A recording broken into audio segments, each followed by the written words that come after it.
What chance, good lady, hath bereft you thus? Comus.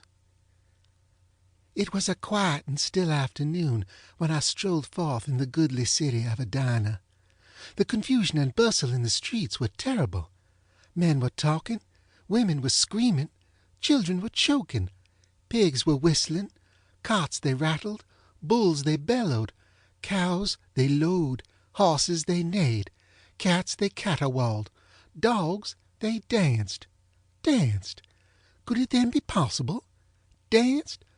Alas, thought I, my dancing days are over. Thus it is ever. What a host of gloomy recollections will ever and anon be awakened in the mind of genius and imaginative contemplation, especially of a genius doomed to the everlasting and eternal and continual, and, as one might say, the continued, yes, the continued and continuous, bitter, harassing, disturbing, and, if I may be allowed the expression, the very disturbing influence of the serene and godlike and heavenly and exalted and elevated and purifying effect of what may be rightly termed the most enviable, the most truly enviable, nay, the most benignly beautiful, the most deliciously ethereal, and, as it were, the most pretty, if I may use so bold an expression, thing, pardon me, gentle reader, in the world. But I am always led away by my feelings. In such a mind, I repeat, what a host of recollections are stirred up by a trifle. The dogs danced. I could not.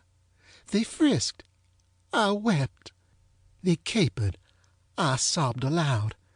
Touching circumstances, which cannot fail to bring to the recollection of the classical reader that exquisite passage in relation to the fitness of things, which is to be found in the commencement of the 3rd volume of that admirable and venerable Chinese novel, the Jo Go Slow. In my solitary walk through the city, I had 2 humble but faithful companions. Diana, my poodle, sweetest of creatures. She had a quantity of hair over her one eye, and a blue riband tied fashionably around her neck. Diana was not more than 5 inches in height, but her head was somewhat bigger than her body, and her tail, being cut off exceedingly close, gave an air of injured innocence to the interesting animal, which rendered her a favorite with all. And Pompey, my negro, sweet Pompey, how shall I ever forget thee? I had taken Pompey's arm. He was 3 feet in height, I like to be particular, and about 70, or perhaps 80 years of age. He had bow legs and was corpulent. His mouth should not be called small, nor his ears short. His teeth, however, were like pearl, and his large full eyes were deliciously white. Nature had endowed him with no neck, and had placed his ankles, as usual with that race, in the middle of the upper portion of the feet. He was clad with a striking simplicity. His sole garments were a stock of 9 inches in height, and a nearly new drab overcoat, which had formerly been in the service of the tall, stately, and illustrious Dr. Moneypenny. It was a good overcoat. It was well cut. It was well made. The coat was nearly new. Pompey held it up out of the dirt with both hands. There were 3 persons in our party, and 2 of them have already been the subject of remark. There was a 3rd. That person was myself. I am the Signora Psyche Zenobia. I am not Suke Snobs. My appearance is commanding. On the memorable occasion of which I speak, I was habited in a crimson satin dress, with a sky-blue Arabian mantlet, and the dress had trimmings of green agraffas and 7 graceful flounces of the orange-colored auricula. I thus formed the 3rd of the party. There was the poodle, there was Pompey, there was myself. We were 3. Thus, it is said, there were originally but 3 Furies, Melty, Nimmy, and Hetty, meditation, memory, and fiddling. leaning upon the arm of the gallant Pompey, and attended at a respectable distance by Diana, I proceeded down one of the populous and very pleasant streets of the now deserted Edina. On a sudden there presented itself to view a church, a Gothic cathedral, vast, venerable, and with a tall steeple which towered into the sky. What madness now possessed me? Why did I rush upon my fate? I was seized with an uncontrollable desire to ascend the giddy pinnacle, and then survey the immense extent of the city. The door of the cathedral stood invitingly open. My destiny prevailed. I entered the ominous archway. Where, then, was my guardian angel, if indeed such angels there be? If! Distress in monosyllable. What world of mystery and meaning and doubt and uncertainty is there involved in thy two letters? I entered the ominous archway. I entered, and, without injury to my orange-colored auriculars, I passed beneath the portal and emerged within the vestibule. Thus, it is said, the immense river Alfred passed unscathed and unwetted beneath the sea. I thought the staircase would never have an end. Round? Yes, they went round and up, and round and up, and round and up, until I could not help surmising, with the sagacious Pompey, upon whose supporting arm I leaned in all the confidence of early affection, I could not help surmising that the upper end of the continuous spiral ladder had been accidentally, or perhaps designedly, removed. I paused for breath, and, in the meantime, an accident occurred of too momentous a nature in a moral, and also in a metaphysical point of view, to be passed over without notice. It appeared to me, indeed, I was quite confident of the fact, I could not be mistaken.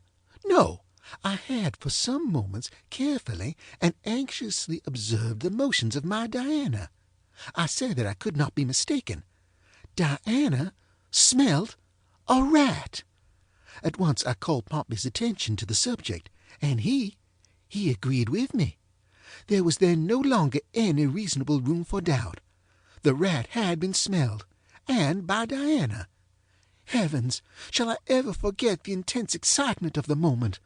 Alas! What is the boasted intellect of man? The rat! It was there. That is to say, it was somewhere. Diana smelt the rat. I could not. Thus it is said the Prussian Isis has for some persons a sweet and very powerful perfume, while to others it is perfectly scentless.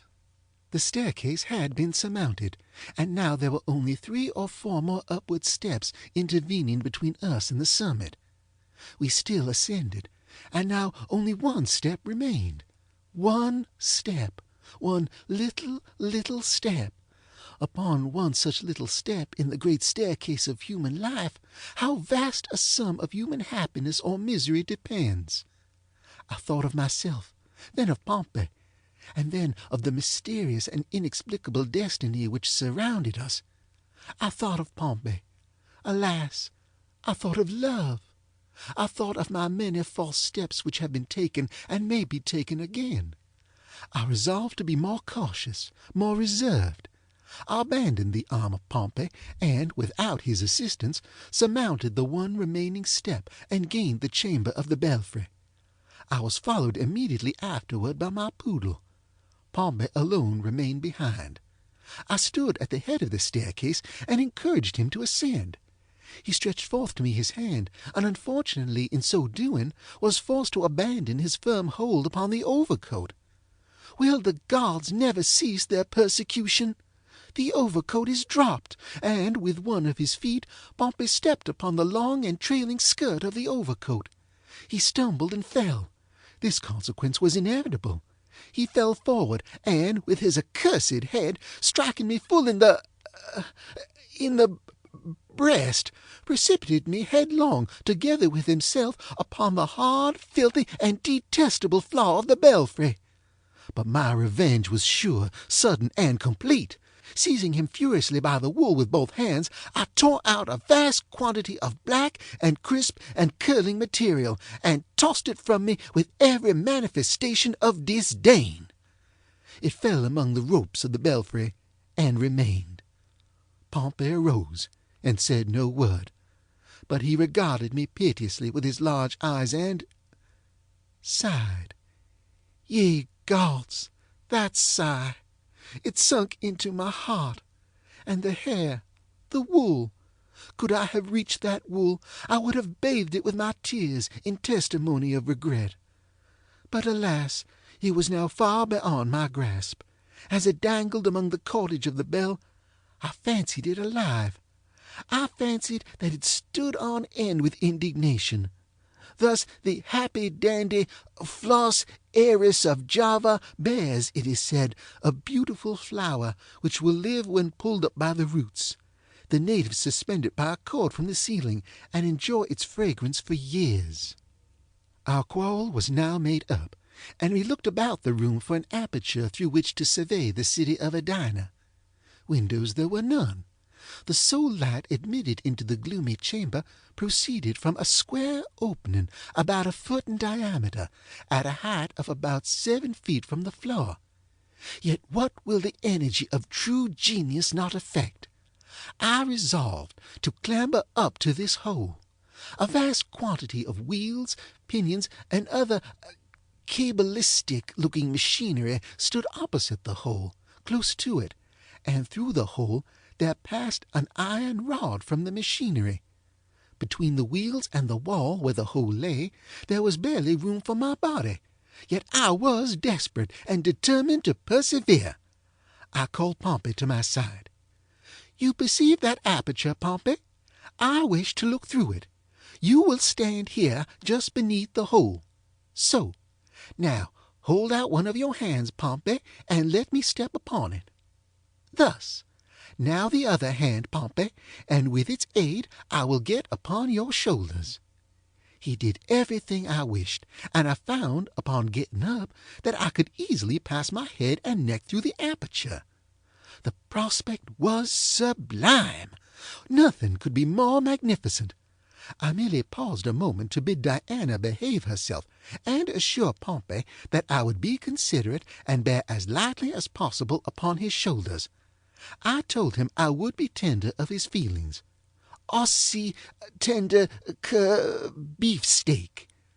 Having done this justice to my faithful friend, I gave myself up with great zest and enthusiasm to the enjoyment of the scene which so obligingly spread itself out before my eyes.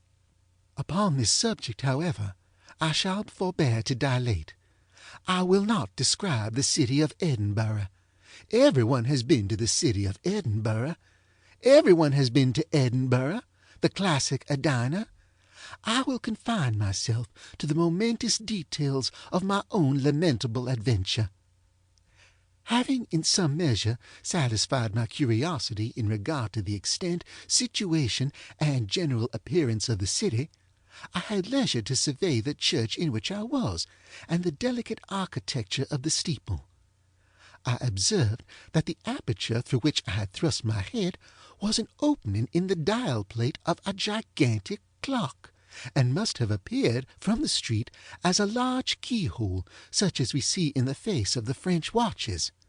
No doubt the true object was to admit the arm of an attendant to adjust, when necessary, the hands of the clock from within. I observed also with surprise the immense size of those hands, the longest of which could not have been less than 10 feet in length, and, where broadest, 8 or 9 inches in breadth. They were of solid steel apparently, and their edges appeared to be sharp. Having noticed these particulars, and some others, I again turned my eyes upon the glorious prospect below, and soon became absorbed in contemplation. From this, after some minutes, I was aroused by the voice of Pompey, who declared that he could stand it no longer, and requested that I would be so kind as to come down. This was unreasonable, and I told him so in a speech of some length. He replied, but with an evident misunderstanding of my ideas upon the subject.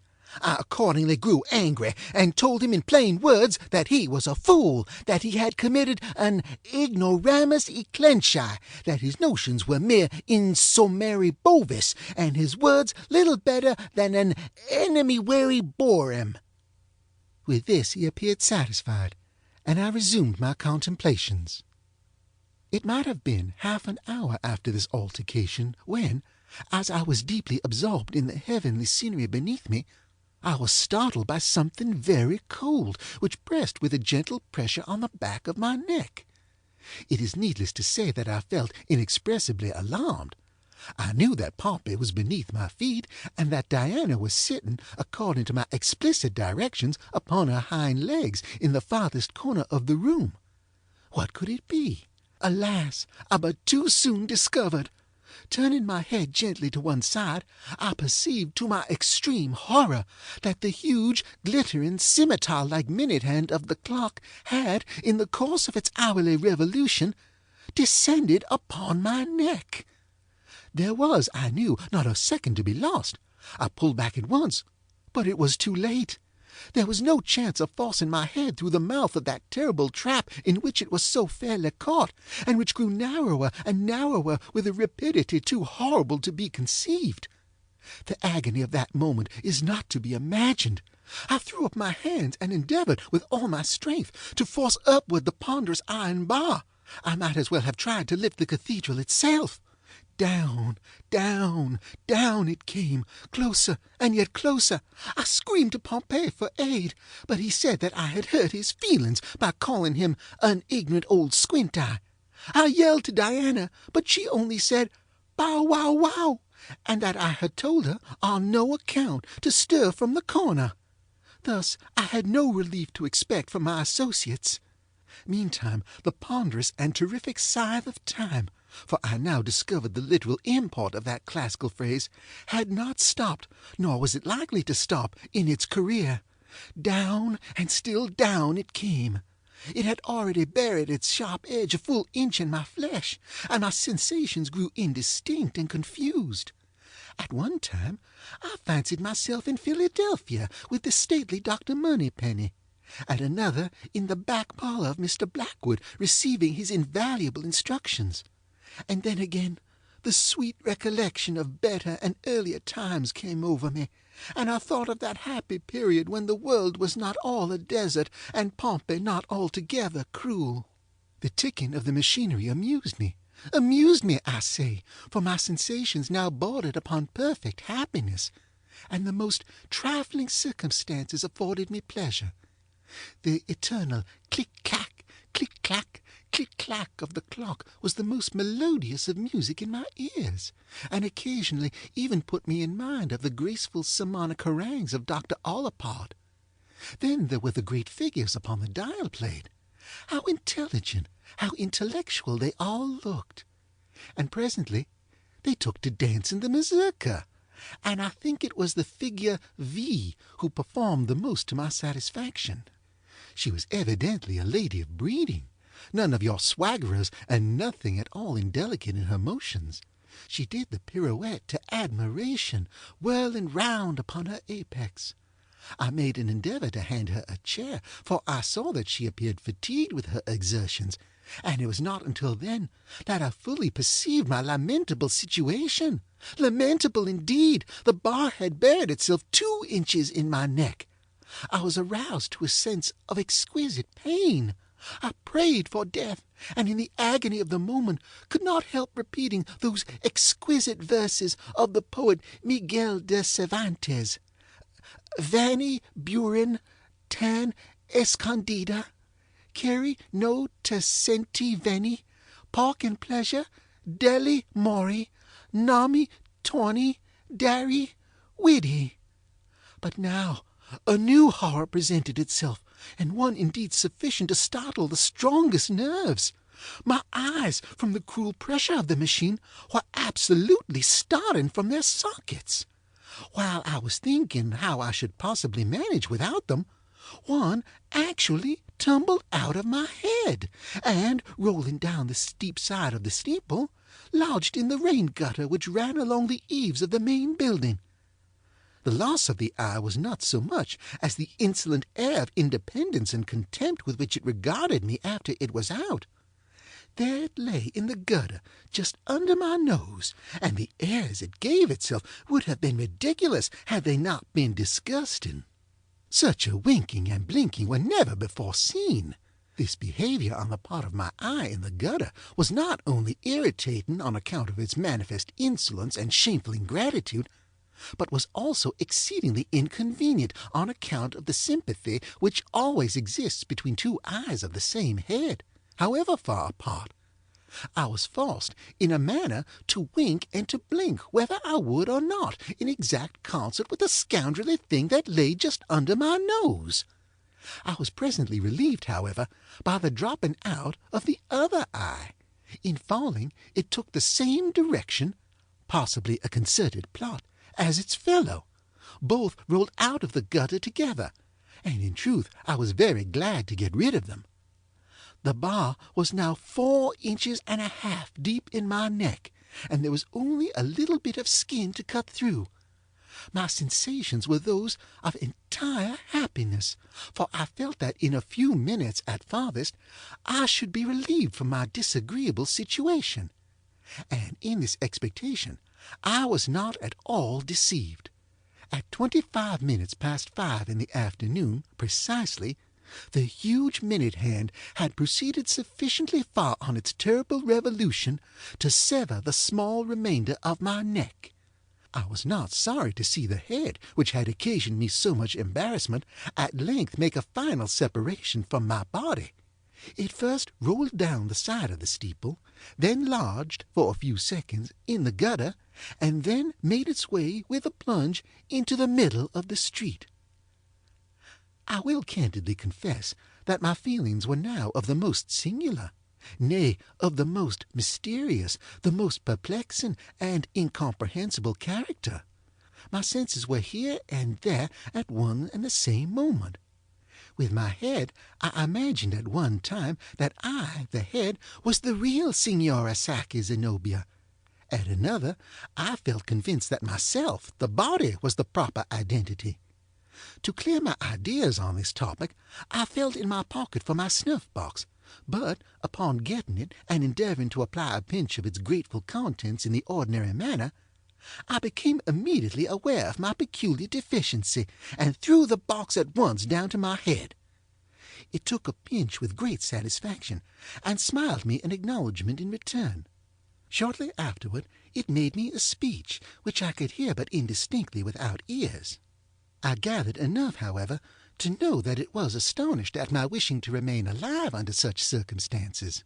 In the concluding sentences it quoted the noble words of Ariosto, Il pover homi che non sera cauti, and have a combat tenti eri morti, thus comparing me to the hero who, in the heat of the combat, not perceiving that he was dead, continued to contest the battle with inextinguishable valor. There was nothing now to prevent my getting down from my elevation, and I did so.